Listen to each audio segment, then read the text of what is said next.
morning.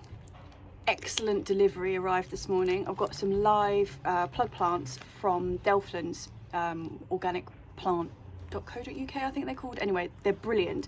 Really good quality and amazing prices for plug plants and grafted plants in particular. And here I've got a black pearl aubergine, which is an incredible aubergine.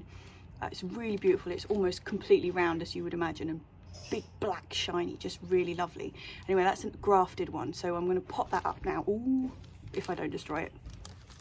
So I'm going to pop that up now, and then I've also got 3 little melons that I'm going to pot up. At the moment, the sky is really grey, but my weather forecast tells me it's going to be a blinding sunny day today, so I'm going to get these done here, and then we're going to head up to the allotment. We've got some lunch with us, so it should be a really good long day.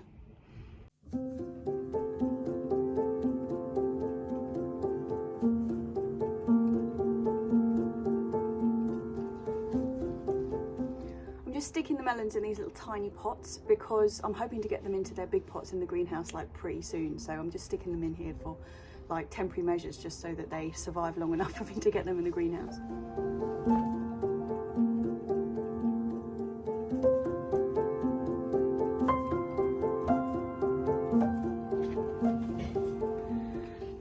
They've been sat in that bag for quite a long time, so they arrived yesterday, and it takes such a short amount of time for them to bend over, so they've been sat in the bag like that, so they've started to grow upright. But I mean, sorry, I'm a bit closer. So I mean, that will rectify itself in absolutely no time at all. Just stick it in a bit of sun and it'll go back up again.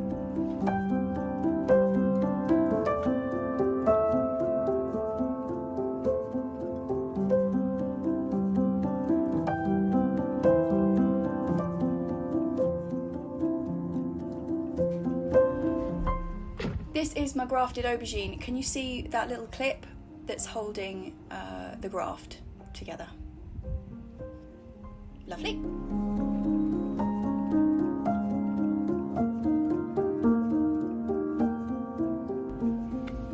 Right, let's go up the road.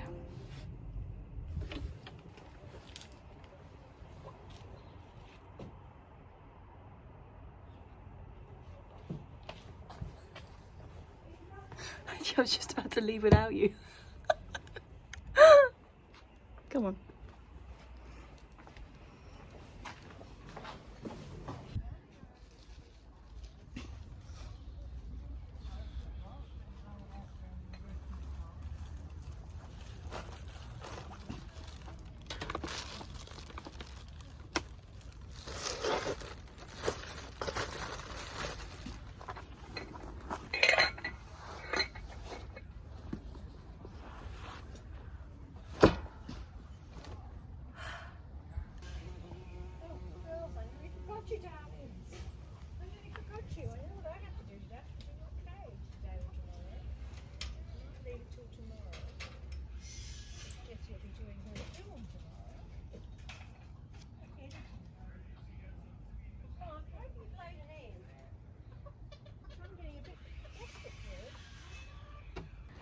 Bit scarce on the ground at the moment, aren't they? They are very.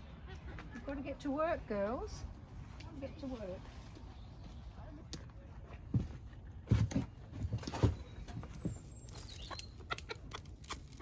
Happy girls? What did you say the temperatures were on the other one? 46. Have 4. Have a look. I haven't cleared it, have you? No. Well, most important thing has already been done. The soft chairs are out of the netting shed. Lovely, lovely. That's Mum's one with the ultra soft cushions. Right, what are we doing first?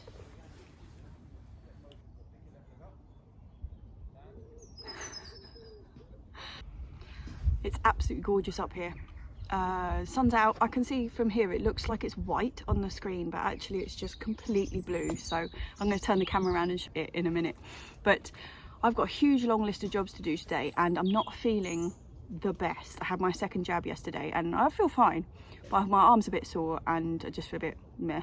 So I've been prioritising my to-do list, and the two at the very top of the priorities are to get the tomatoes in, because I brought them up. They are going to go into, these are the outdoor ones. I've already got the ones in the polytunnel, but these are the outdoor ones. So they're going to go in, and then I'm going to get my courgettes out. I don't know if I'm being foolhardy. I feel like it's really risky, but then that's the weather. I mean, it's going to be June, like in 2 days time. In fact, when this video comes out, it will be June. So it's not too early, is it? It's not.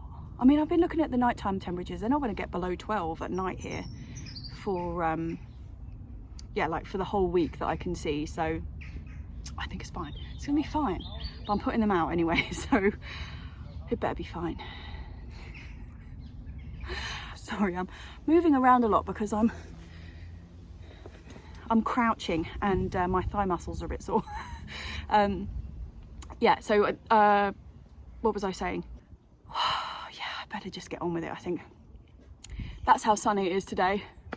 Got my specs out. This is the first outing of the sunglasses this year, actually, which is pretty astounding. I think I'm overdressed, but you know, these fold down. I just have to have like, you know, that really classy look of dungarees hanging around your bum, but you know, never mind. It's not like I'm putting this on the internet or anything, is it? Yeah, I'm gonna get on with doing something. Look at that sky. Blue as blue can be. I would say there's not a cloud in it, but there is. There's this one cloud.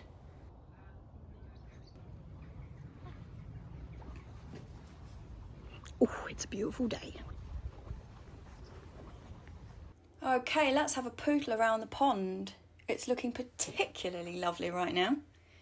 The flag irises are looking their best. They can be a bit invasive, flag irises, but we keep on top of these ones, so they are looking lovely. Still got the tadpoles in there, although they're getting bigger by the day.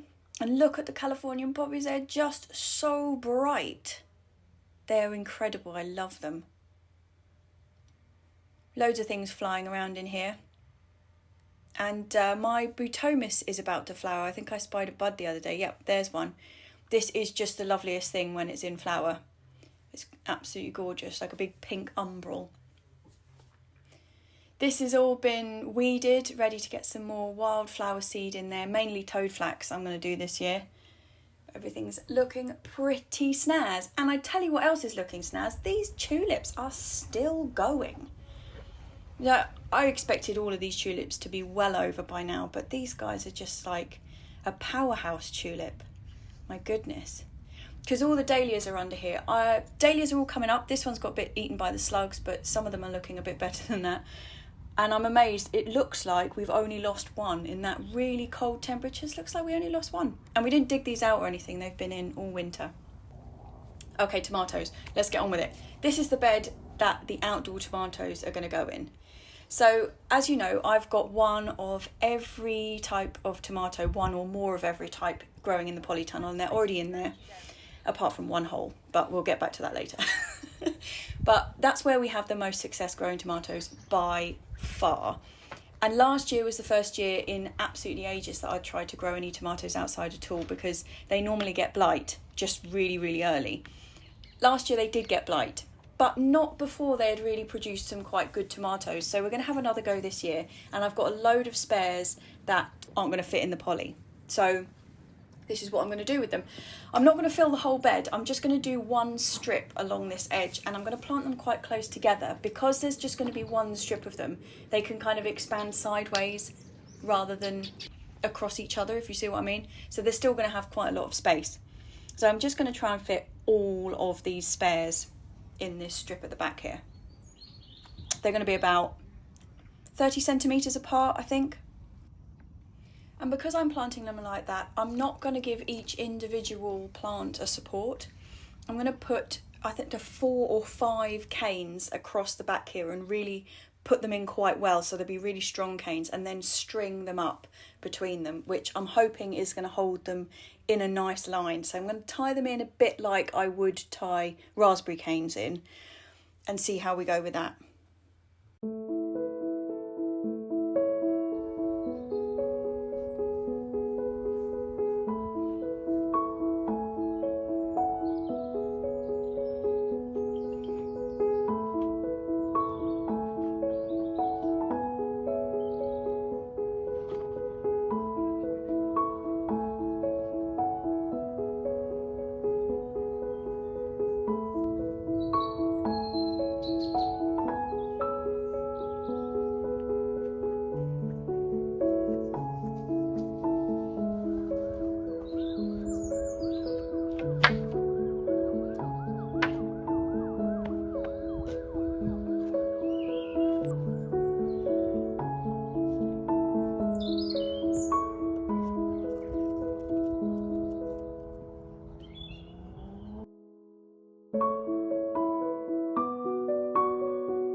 So normally I would plant tomatoes really deep, but you know that we're waiting for the big delivery of compost, where you can see how kind of barren this bed looks. It's waiting for a big load of mulch to go on top of it, but we're waiting for the delivery. So I think we've only got 2 weeks left, so I'm not going to plant these too deep. I'm just going to plant them as they are, and then they'll kind of get that extra depth when I mulch the bed later on.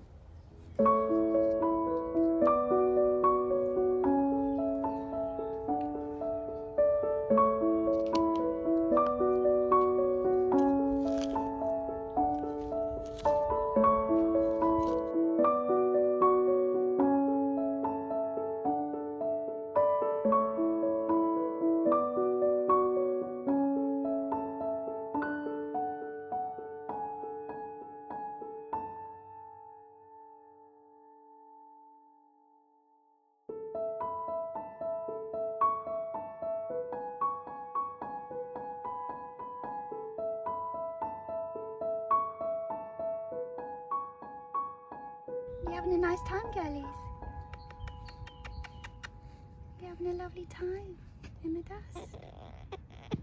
Are you? The feathers on the top of Louis' head are golden, aren't they? They are. Lovely girls. Okay, tomatoes are in. I think it's time for a bit of lunch. So when the weather first looked like it was starting to cheer up a bit, we took the cover off this bed. This was the bed that had like the plastic kind of temporary poly cover thing over the top of it. As you can see, the Lucullus chard has bolted, like it's just been too hot for it under there, and too dry, I think, really. We weren't very vigilant with the watering. So I'm just going to pull out or cut off these bolted stems, take what we can off them, and then let the rest of them grow on a little bit longer. There's no need to kind of take them all out now because we don't need the bed just yet, so we'll just see what we can get from them. But we're going to have those for lunch, and I'm hoping there's going to be a radish or two in here.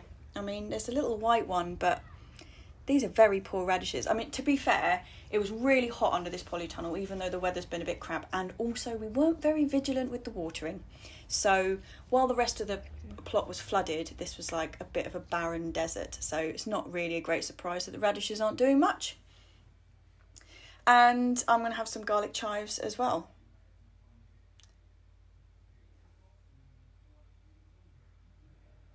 Nice. Let's make some lunch.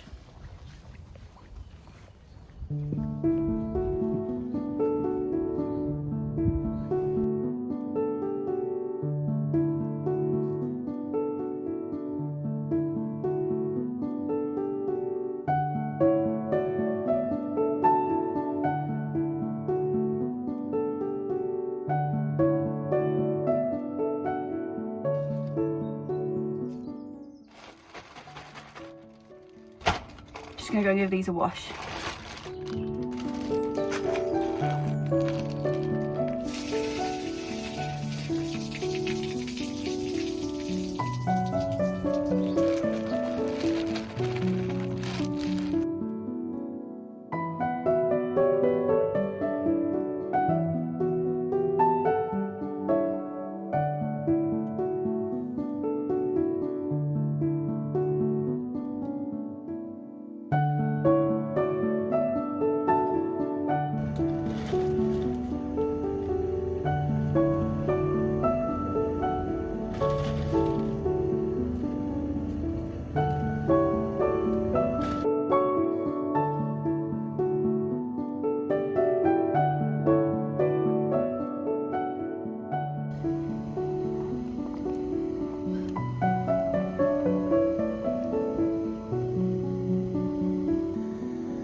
Right, back at it, otherwise I'm just going to not get off that chair.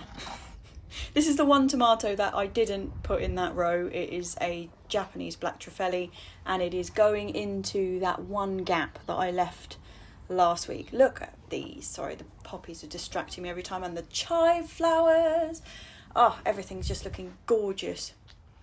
So things are looking pretty good in here, actually. So it's tomatoes at the back row, peppers and aubergines at the front.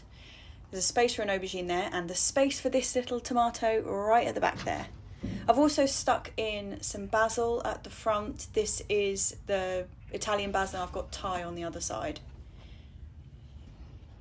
I left this space last week because it turns out that I can't count to 9. That's way above and beyond me. So I was one short.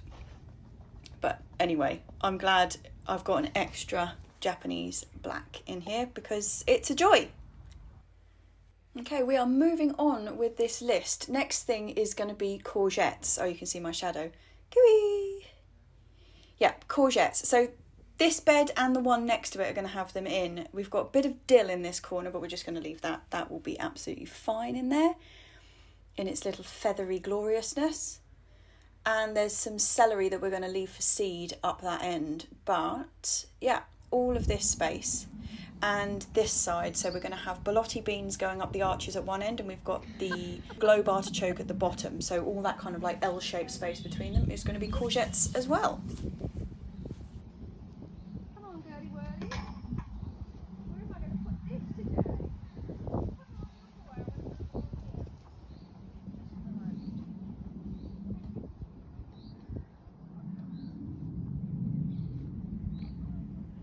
So yeah, these are the celeries from last year that we didn't eat because we were harvesting them like cut and come again stuff around the bottom. But look how gorgeous this big fat stem is in the middle. They are just so lovely, and we've been eating them like this, like they're perfectly good to eat. They haven't gone hard or anything, but we're going to leave like this back row to go to seed, and get some celery seed off them, which is quite exciting. And we're going to eat these two on this end before I plant the courgettes in this bed. Very nice.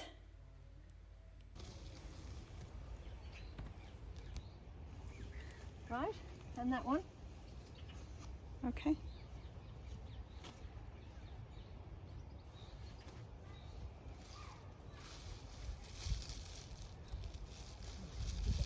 Much bigger root on this one.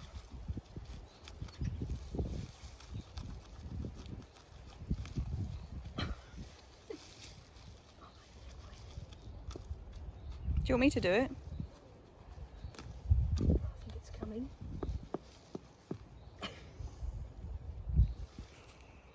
I think I'll get you to do it. I think I've blunted the knife.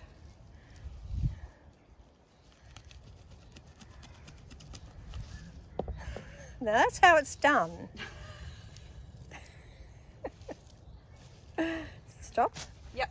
Apologies if we're at slightly weird angles now. I left the gimbal on while we were kipping and it has run out battery, so you're going to be at slightly odd angles because I've still got quite a lot to do and nothing to put the camera on to hold it still. So currently you're resting against the fruit cage.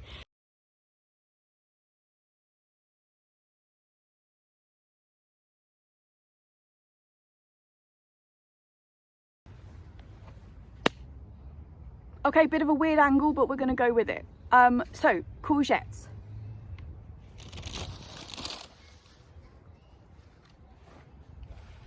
Along with the delivery that I had this morning of that aubergine and the, what else did I put up? Oh, the 2 melons. I also got 2 courgettes because I don't know if you remember me talking about a variety called Green Tiger. Well, I love a Green Tiger. I think it's a really beautiful one.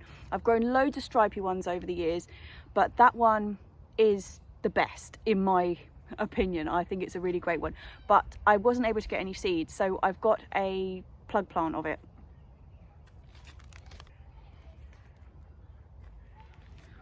Which is this chap here. So I'm going to get him in the ground right now. Normally I would like pot them up, but I'm having quite a lot of problems with rotting off and the potting up at the moment. So I'm just going to put him straight in the ground and cross my fingers. That's my normal gardening technique. I also have in here, God, these chaps really need a water. I have a marrow, which is going to go in. I've also got 2 patty pans, which is Pattison Gagat, and then I've got a Benningtons Green Tint. They're both going to go in.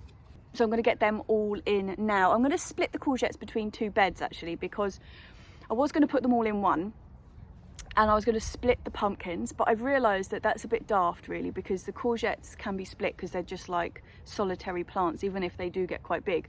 But the pumpkins really need to trail. So I've swapped over, and one of the beds that was going to have all the courgettes in is going to have just the pumpkins, and I'm going to make a big old frame for them to climb up. We've got a whole load of old trellis that has come out of the garden at home, so I'm going to try and sort of construct some sort of thing for that.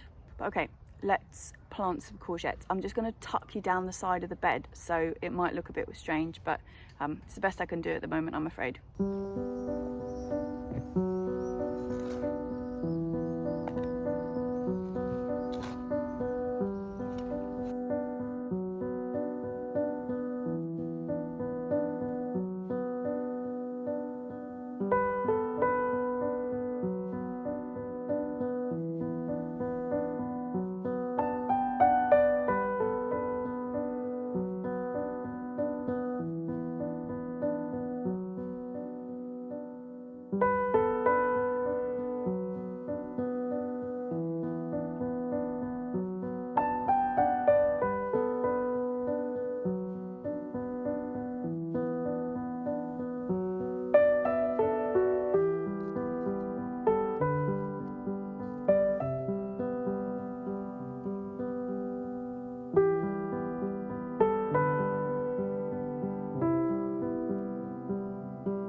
I've just finished that, doing those courgettes. Oh, what's going on with this jumper? I'm going to take it off. Hang on. Okay, so those set of courgettes that I've just planted in there, I've just come back here. And do you remember I was talking to you about courgettes earlier? The courgettes I was talking to you about are still here. So I've spaced all them out really nicely and missed two. Fabulous! Oh, fabulous. I love being so incredibly well organised. Yes, I'm going to have to find some space for another two. Sorry if I look a bit odd. I feel really strange. I need some water, I think. Okay, I didn't bore you with me planting more courgettes. I got the other two in. They found some space. But I've already used up the last little bit of mulch that we had on the others. So let me just show you this soil, right? This is our soil, if it's not mulched. There's a chicken feather in there, sorry about that. But look at this. It's just like, it's just sand. That's just like all it is, really. So it's really free draining, but it loses its nutrients so fast, and it's just not that great.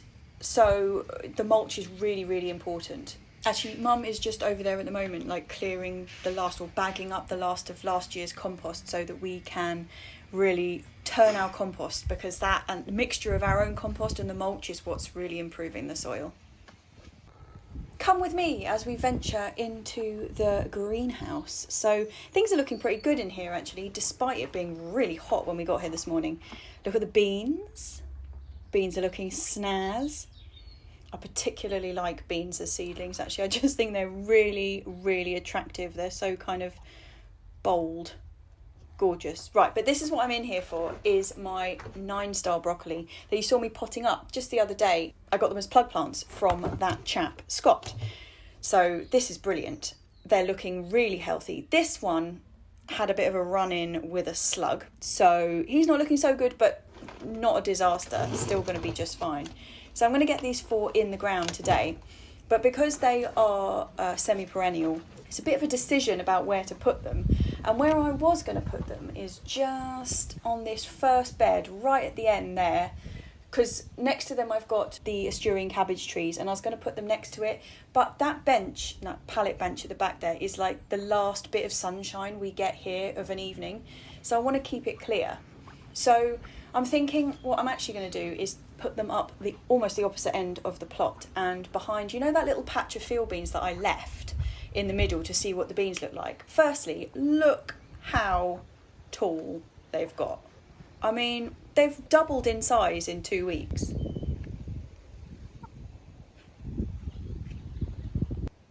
But I'm going to stick them behind here.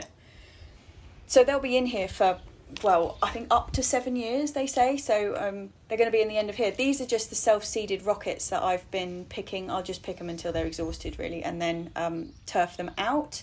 And then there's the obligatory kind of old potato growing in here. So they're going to be living here for, 7 years? I'm going to fit 4 of these 9-stars in the end of this bed. Look how much beautiful root they've produced in, I think it's 2 weeks? A week? Really, really healthy plants. I'm really excited to get these in.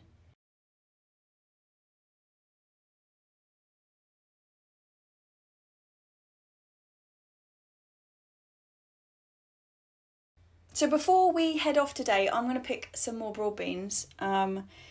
Picking the broad beans, so some of them that have got really, really big are not actually very full. So before you pick them, you've got to kind of like feel along them and feel if you can feel the beans inside. When they're really young, you can feel the beans easily, and then they get this patch where they get really, it's a bit like a gangly teenager. They get really, really big, but when you squeeze them, like there's no beans inside.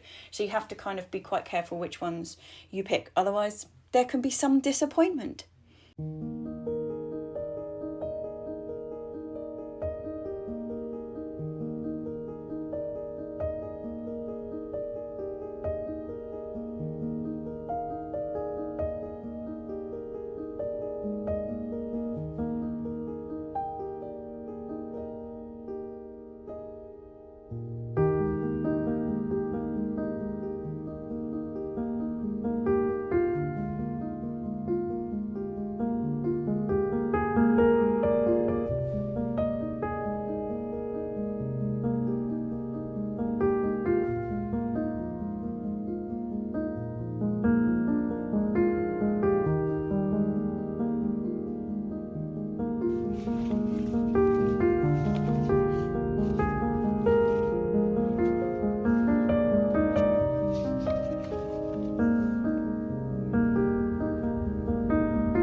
So this is actually an alcohol-free beer that we discovered when we were doing dry January, and it's really great, and it's perfect for the allotment because it doesn't make me want to go to sleep.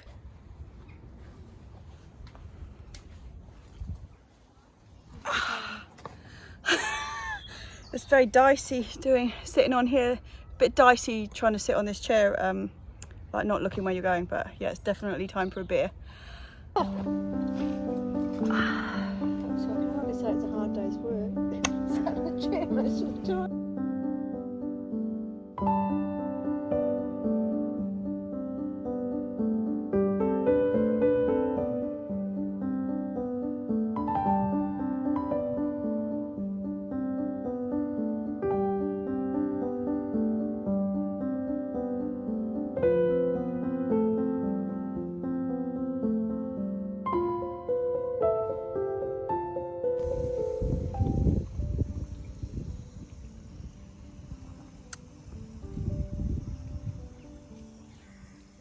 Really feels like we're out of that crappy weather.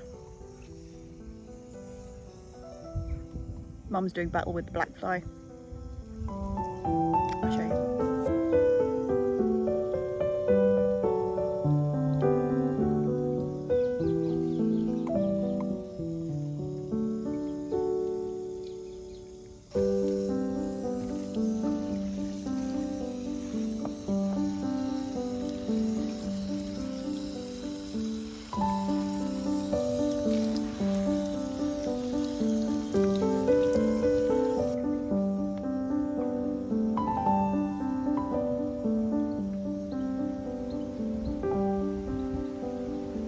Do you know what, chaps? I think it's time to head home.